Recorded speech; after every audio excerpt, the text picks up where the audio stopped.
മരണസംഖ്യ ഉയരുന്നുണ്ട്. ഒരു മൃതദേഹം കൂടി ചൂരൽമലയിൽ മുണ്ടക്കയിൽ നിന്ന് കണ്ടെത്തിയിരുന്നു അല്പം മുൻപ്. ഇത് അല്പം ആശങ്ക ഉണ്ടാക്കുന്ന വാർത്ത തന്നെയാണ് ഈ ഘട്ടത്തിൽ. അതോടൊപ്പം 82 ദുരിതാശ്വാസ ക്യാമ്പുകളിലായി 8032-ലധികം പേരാണ് ഇപ്പോൾ ഉള്ളത്. ബെൻസൺ കൂടി ചേരുന്നുണ്ട് വിശദാംശങ്ങളുമായി. ബെൻസൺ, ഇത്രയധികം ആളുകളെ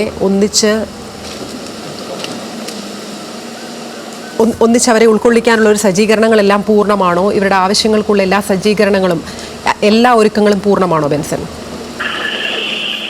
ആതിര സൂചിപ്പിച്ചതുപോലെ തന്നെ 82ഓളം ക്യാമ്പുകളിലായി 8000-ലധികം ആളുകളെയാണ് വയനാട് ജില്ലയിൽ ഇപ്പോൾ വിവിധ ഇടങ്ങളിലായി ക്യാമ്പുകളിൽ പ്രവേശിപ്പിച്ചിരിക്കുന്നത്. ഈ അപകടം നടന്ന ആദ്യ മണിക്കൂറുകളിൽ തൊട്ട് തന്നെ അപ്പോൾ തന്നെ ഒരു വ്യക്തതയുണ്ടായിരുന്നു. വലിയ ഒരു അപകടമാണ് സംഭവിച്ചിട്ടുള്ളത്. അപ്പോൾ അത്രയും ആളുകളെ, കൂടുതലായിട്ടുള്ള ആളുകളെ വിവിധ ഇടങ്ങളിൽ മാറ്റി താമസിപ്പിക്കേണ്ടി വരും എന്നതിനെ പറ്റി ഒരു വ്യക്തത ആദ്യഘട്ടം മുതൽക്കേ ഉണ്ടായിരുന്നു. അതിനാൽ തന്നെ വിവിധ ഇടങ്ങളിൽ, ഈ മേപ്പാടി അടക്കമുള്ള പ്രദേശങ്ങളിൽ സ്കൂളുകളും പള്ളികളുമെല്ലാം കേന്ദ്രീകരിച്ച് നിരവധി ഇടങ്ങളിൽ ക്യാമ്പുകൾ ആദ്യഘട്ടം മുതൽക്കേ തയ്യാറാക്കുന്നതിനായിട്ടുള്ള നടപടികൾ ആരംഭിച്ചിരിക്കുന്നു. അതിന്റെ ഭാഗമായി തന്നെയാണ് ഇപ്പോൾ നിലവിൽ ഈ മേഖലയിലുള്ള വിവിധ ഇടങ്ങളിൽ ഇത്തരത്തിൽ ക്യാമ്പുകൾ സജ്ജീകരിച്ചിരിക്കുന്നത്. പ്രധാനമായും മേപ്പാടി കേന്ദ്രീകരിച്ച് 5 ക്യാമ്പുകൾ പ്രവർത്തിക്കുന്നുണ്ട്. ഗവൺമെന്റ് സ്കൂൾ, അതുപോലെ തന്നെ സെന്റ് ജോസഫ് സ്കൂൾ, വിവിധ പള്ളികൾ, അവരുടെ ഇടങ്ങളടക്കം കേന്ദ്രീകരിച്ചാണ് ഈ ക്യാമ്പുകൾ പ്രവർത്തിക്കുന്നത്. നിലവിൽ ഈ മേപ്പാടിയിലെ ഗവൺമെന്റ് സ്കൂളിൽ മാത്രമായി 700-ലധികം ആളുകളെ ക്യാമ്പിൽ താമസിപ്പിച്ചിട്ടുണ്ട് എന്നാണ് നമുക്ക് മനസ്സിലാക്കാൻ സാധിക്കുന്നത്. അതുപോലെ തന്നെ നമ്മൾ നേരത്തെ സൂചിപ്പിച്ചതുപോലെ നിലവിൽ ഇപ്പോൾ മരണസംഖ്യ 284 എത്തി നിൽക്കുകയാണ്. അപ്പോൾ നമ്മൾ ആദ്യഘട്ടം മുതൽക്കേ സംസാരിക്കുമ്പോൾ പറയുന്നുണ്ടായിരുന്നു, ഇന്ന് വളരെ പ്രധാനപ്പെട്ട ഒരു ദിനമാണ്, തിരച്ചിലിന്റെ വളരെ പ്രധാനപ്പെട്ട ഒരു ദിനമാണ് ഇന്ന്. കാരണം അപകടം നടന്ന ആദ്യ മണിക്കൂറുകളിൽ അല്ലെങ്കിൽ ആദ്യ ദിനത്തിൽ എത്രത്തോളം ആളുകളെ രക്ഷിക്കാൻ പറ്റുമെങ്കിലും അതിനുള്ള സാധ്യമായ ഉപകരണങ്ങളോ അല്ലെങ്കിൽ ഈ രക്ഷാ സംഘത്തിന് കൃത്യമായ ഇടങ്ങളിൽ എത്തിച്ചേരാൻ പറ്റാത്ത ഒരു സാഹചര്യം നിലനിൽക്കുന്നുണ്ടായിരുന്നു. എന്നാൽ ആദ്യ ദിനത്തിൽ അന്ന് വൈകുന്നേരത്തോടു കൂടി മാത്രമാണ് സൈന്യം എത്തിച്ചേരുന്നതും. സൈന്യം തടിയും മരക്കഷ്ണവും അടക്കമുള്ള താൽക്കാലികമായി പാലം ഉണ്ടാക്കി പുഴയ്ക്ക് മറുകരയിൽ പോകുന്നതും അവിടെ നിന്നും ആളുകളെ രക്ഷപ്പെടുത്തി കൊണ്ടുവരുന്ന അടക്കമുള്ള കാഴ്ചകൾ നമ്മൾ കണ്ടു. പക്ഷേ ഇപ്പോഴും ഈ രക്ഷാപ്രവർത്തനത്തിൽ കൂടുതലായി ഏകോപിപ്പിക്കുന്നതിനായിട്ടുള്ള യന്ത്ര സംവിധാനങ്ങൾ മറുകരയിലേക്ക് എത്തിക്കാൻ, മുണ്ടക്കൈ ഭാഗത്തേക്ക് എത്തിക്കുന്നതിനുള്ള ഒരു സംവിധാനം വന്നിട്ടുണ്ടായിരുന്നില്ല.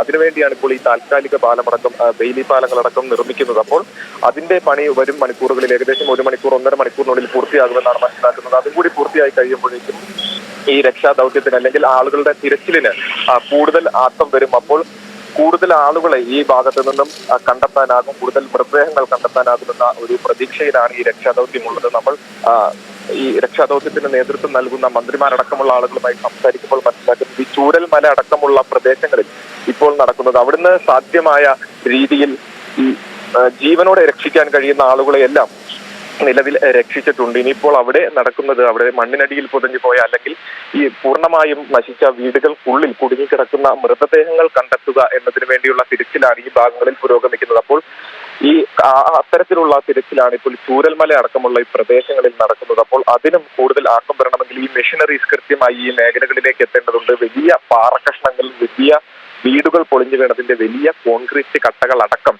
ഇത്തരത്തിൽ മണ്ണിൽ പുതഞ്ഞു കിടക്കുന്ന സാഹചര്യമാണുള്ളത്. അപ്പോൾ ഇവയെല്ലാം പൊട്ടിച്ചു മാറ്റി ഇതിനടിയിൽ ആളുണ്ടോ എന്നാണ് പരിശോധിക്കുന്നത്. അപ്പോൾ ആ രീതിയിൽ പരിശോധനയ്ക്ക് ആവശ്യമായിട്ടുള്ള മെഷീനറീസ്, കൃത്യമായിട്ടുള്ള യന്ത്ര സംവിധാനങ്ങൾ ഇവിടേക്ക് എത്തണം. അപ്പോൾ ഈ കരസേനയുടെ കയ്യിലടക്കം ഇത്തരത്തിലുള്ള യന്ത്ര സംവിധാനങ്ങളുണ്ട്. അപ്പോൾ ഇത് ഈ ഭാഗങ്ങളിലേക്ക് എത്തിക്കണമെങ്കിൽ ഈ യാത്രാ സംവിധാനം, അവിടേക്കുള്ള വഴി പൂർണ്ണമായും ഒരുങ്ങേണ്ട സാഹചര്യമുണ്ട്. അപ്പോൾ അത്തരത്തിൽ ഈ വഴി പൂർണ്ണമായും ഉണ്ടായി കഴിയുമ്പോൾ അല്ലെങ്കിൽ പാലം പൂർത്തിയായി കഴിയുമ്പോഴേക്കും ഈ യന്ത്ര സാമഗ്രികൾ അവിടേക്ക് എത്തുമ്പോഴേക്കും കൂടുതൽ ആളുകളെ കണ്ടെത്താൻ സാധിക്കുമെന്ന് തന്നെയാണ് മനസ്സിലാക്കുന്നത്. ഇന്ന് രാവിലെയും നിരവധി മൃതദേഹങ്ങൾ ഈ ഭാഗങ്ങളിൽ നിന്നും കണ്ടെത്തിയതായിട്ടാണ് നമുക്ക് മനസ്സിലാകുന്നത്. അപ്പോൾ ഇപ്പോൾ ഉള്ളതിൽ നിന്നും ഈ മരണനിരക്ക് ഇനിയും ഉയരാനുള്ള സാധ്യതയുണ്ട്. അതോടൊപ്പം ഇന്ന് മുഖ്യമന്ത്രിയുടെ നേതൃത്വത്തിൽ അവലോകന യോഗം നടക്കുന്നുണ്ട്. 11:30 മണിയോടുകൂടി കൽപ്പറ്റയിൽ വെച്ചിട്ടാണ് അവലോകന യോഗം നടക്കുക. സർവകക്ഷി യോഗം നടക്കും. അതിൽ ഇക്കാര്യങ്ങളെല്ലാം പരിശോധിക്കും. എന്തൊക്കെയാണ് നിലവിലെ സാഹചര്യം, എങ്ങനെയാണ്, ഏത് രീതിയിലാണ് ഈ രക്ഷാപ്രവർത്തനം അല്ലെങ്കിൽ തിരച്ചിലടക്കമുള്ള കാര്യങ്ങൾ പുരോഗമിക്കുന്നത്, ഇനിയും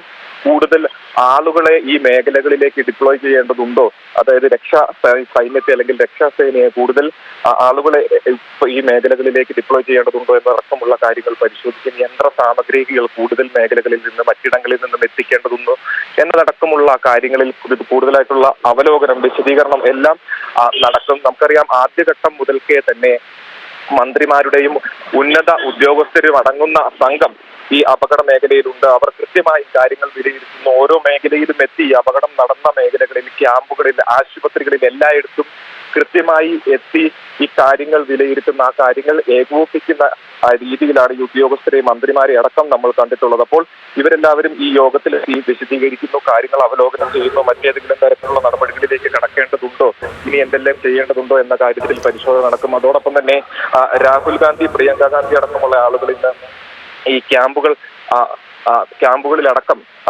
വരുന്നുണ്ട്. അവർ ആ കാര്യങ്ങൾ വിലയിരുത്തുന്നുണ്ട്. അപ്പോൾ ആ രീതിയിലുള്ള, എല്ലാ രീതിയിലുമുള്ള കൃത്യമായും ഏകോപിപ്പിക്കാൻ കഴിയുന്ന രീതിയിലുള്ള കാര്യങ്ങളെല്ലാം ഇന്നുണ്ടാകും. അപ്പോൾ സൂചിപ്പിച്ചതുപോലെ തന്നെ ഏറെ പ്രധാനപ്പെട്ട തിരച്ചിലിന്റെ ഏറെ നിർണായകമായ ശരി, അത്തരത്തിൽ 82 ക്യാമ്പുകളാണ് നിലവിലുള്ളത്. കൂടുതൽ സജ്ജീകരണങ്ങൾ ഒരുക്കും എന്നുള്ളത് തന്നെയാണ് ഗവൺമെന്റിന്റെ ഭാഗത്തു നിന്ന് ലഭിക്കുന്ന ഉറപ്പ്. 8000-ലധികം ആൾക്കാരെയാണ് ഈ ക്യാമ്പുകളിലായി താമസിപ്പിച്ചിരിക്കുന്നത്. ഇവരുടെ മാനസികാരോഗ്യം അടക്കമുള്ള കാര്യങ്ങളിൽ അത്രയധികം ശ്രദ്ധയാണ് സർക്കാരും എല്ലാവരും തന്നെ പുലർത്തുന്നത്.